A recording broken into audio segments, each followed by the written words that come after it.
Hello, I'm Tom Wilkinson, and welcome to the Thinking in English podcast, a podcast aimed at intermediate to advanced level English learners. Although most people like to spend their vacations visiting historical sites or sunbathing on the beach, some people choose to visit dangerous and terrifying places. Would you travel to a war zone, a country that arrests visitors, or a place with a high crime rate? Let's talk about it on this episode of Thinking in English. But first, make sure you follow the Thinking in English Instagram page. It's Thinking in English Podcast, or the link is in the description, and it's full of great vocabulary content. And you definitely should look at my blog, thinkinginenglish.blog, for all of the transcripts and some bonus content. Here is today's vocabulary list. As always, the written list is available in the description of the podcast and also on my blog, thinkinginenglish.blog. Evacuee. Evacuee. An evacuee is someone who is evacuated from a dangerous place, especially during a war. For example, thousands of evacuees crossed the border to safety. Naively. Naively. This adverb means in a way that shows you are willing to believe that life is pleasant and fair, even if it's not. For example, naively, I turned up to the event without a ticket, thinking it would be easy to get in. Hostage. Hostage. A hostage is someone who is taken as a prisoner by an enemy in order to force the other people involved to do what the enemy wants. As in, she was taken hostage by the gunmen. Infamous. Infamous. Famous for something bad. For example, this town is infamous for being home to a murderer. Catch-all. Catch-all. A catch-all term is something that is general and intended to include everything. For instance, indigestion is a catch-all term for any kind of stomach distress. Macabre. Macabre. Used to describe something that is very dangerous and unpleasant because it is connected with death or violence. As in, she has a pretty macabre sense of humour. To risk. To risk. To risk means to do something although there is a chance of a bad result. As in, he risked losing his house when his company went bankrupt. Abduction. Abduction. Abduction is the act of taking a person away by force. For example, the abduction took place in front of several helpless witnesses.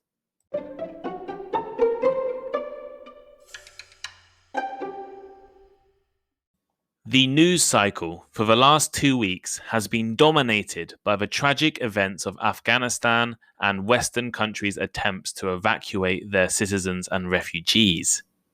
I've already recorded 2 episodes on this, which you can check out by looking on my blog or in the description of this podcast. But today's episode is quite different. Amongst the thousands of stories being told about Afghanistan, one stood out to me in particular.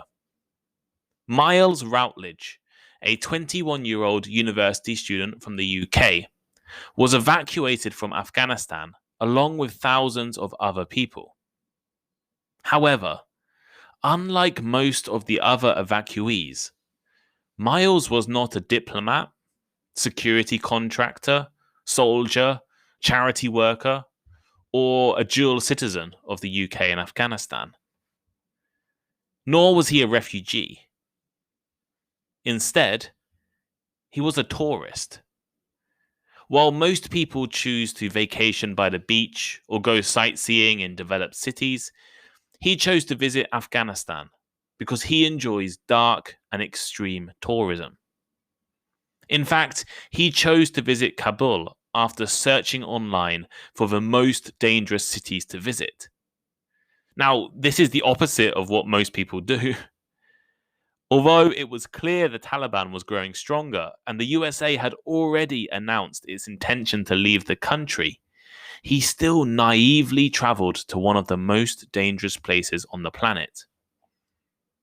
The UK government actually strongly advises against traveling to most parts of Afghanistan, saying that there is a high threat from terrorism and specific methods of attack are evolving and increasing in sophistication.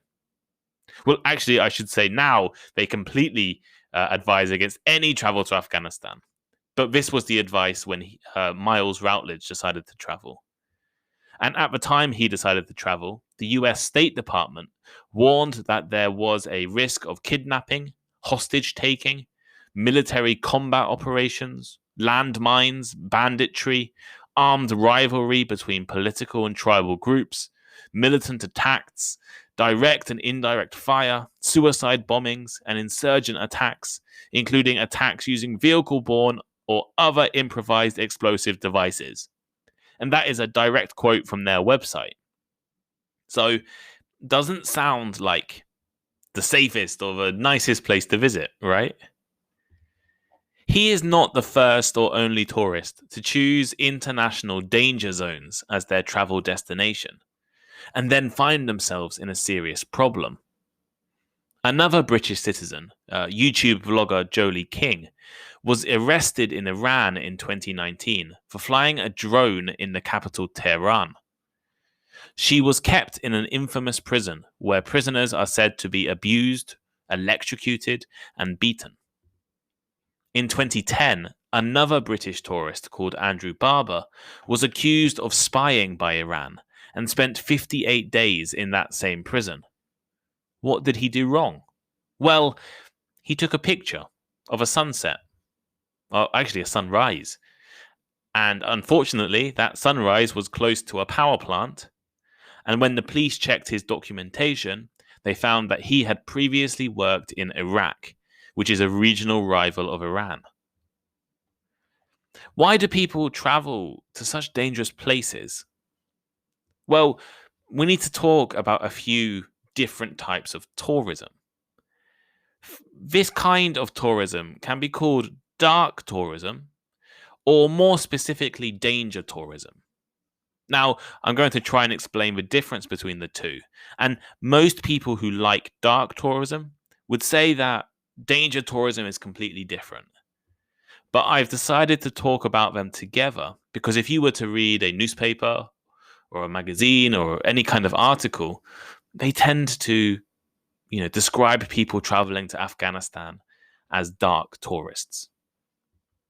So, according to the UN World Tourism Organization, the number of people traveling abroad doubled between 1999 and 2016.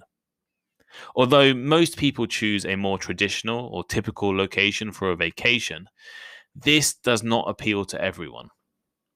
Dark tourism is a catch-all term that includes sites of major atrocities like Auschwitz or Cambodia's killing fields, nuclear disaster zones such as Chernobyl in Ukraine and the Fukushima Daiichi power plant in Japan, and other strange locations like the house where O.J. Simpson's ex-wife was killed in the USA. In general, dark tourism is considered to be travel to places that are in some way connected to death and disaster. YouTube is full of videos of tourists traveling to such places, and now cheap flights make it easy for people to actually visit. Now, it is important to realize that we are all dark tourists, at least to some extent. Humans are always interested in the macabre. The Berlin Wall in Germany, the 9/11 Memorial in New York, the catacombs of Paris, or the Peace Park in Hiroshima, Japan, are all examples of potential places associated with dark tourism. Dark tourism includes a vast range of different types of places, some directly connected to death, like the mausoleum of Lenin in Moscow, where you can actually see his preserved body. And some places are more indirect, like tours of volcanoes, which might be associated with disaster. In fact, it's probably easier to define dark tourism by saying what it is not.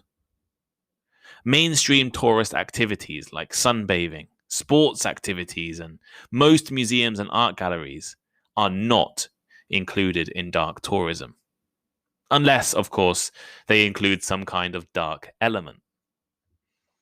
At the more extreme end of dark tourism, we have what is called danger tourism.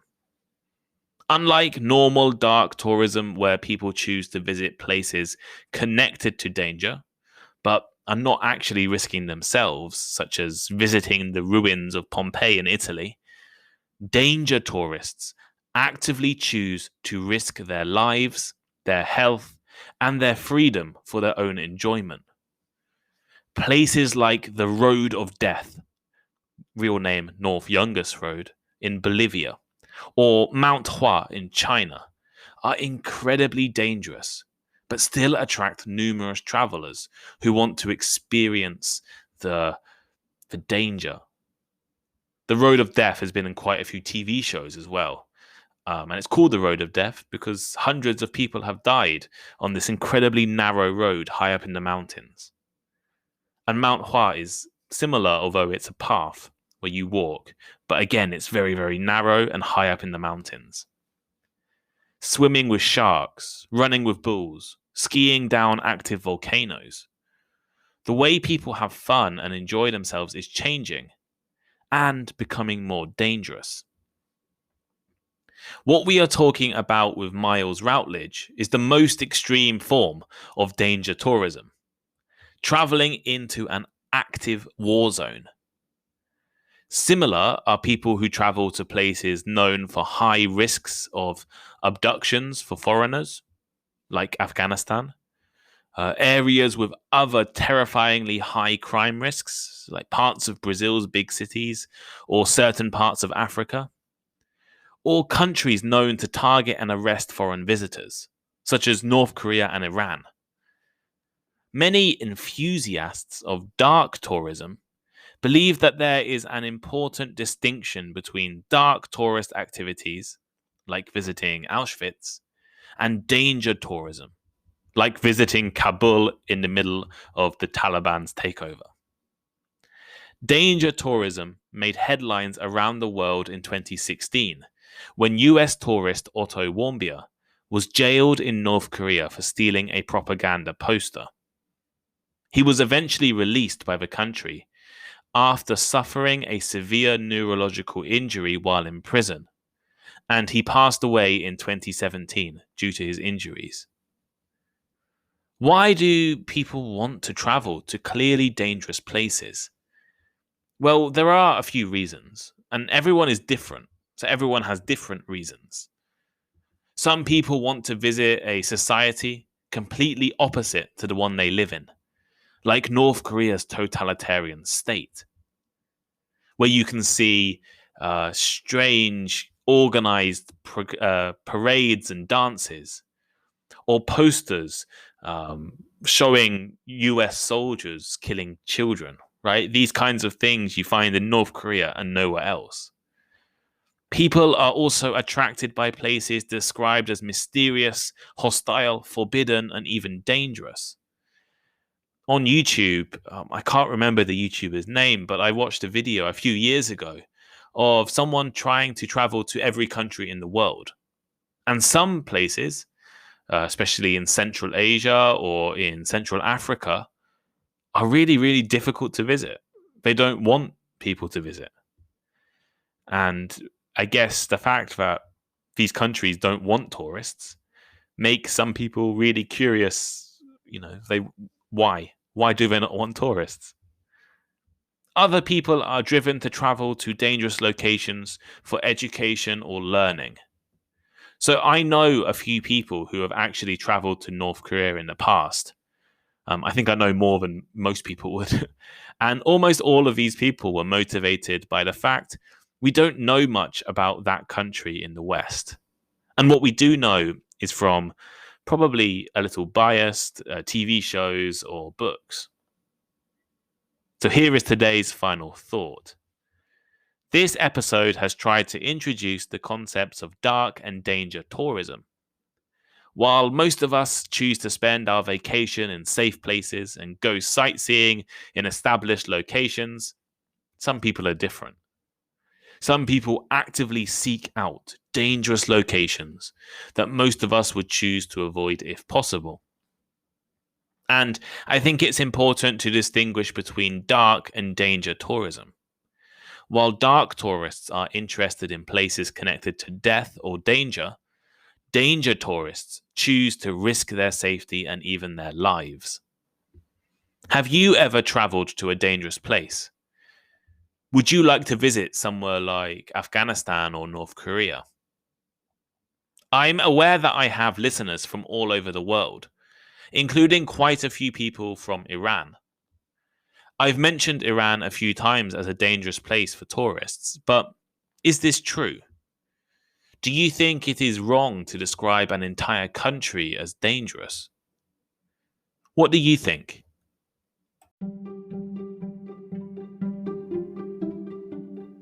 Thank you for listening to today's episode. If you enjoyed it, please leave a review or rating, recommend it to your friends, or let me know on Instagram. My Instagram is thinkinginenglishpod. The link should be in the description. And make sure you check out the Thinking in English blog. I love hearing from listeners, and I really appreciate all of the messages I have received over the past few months.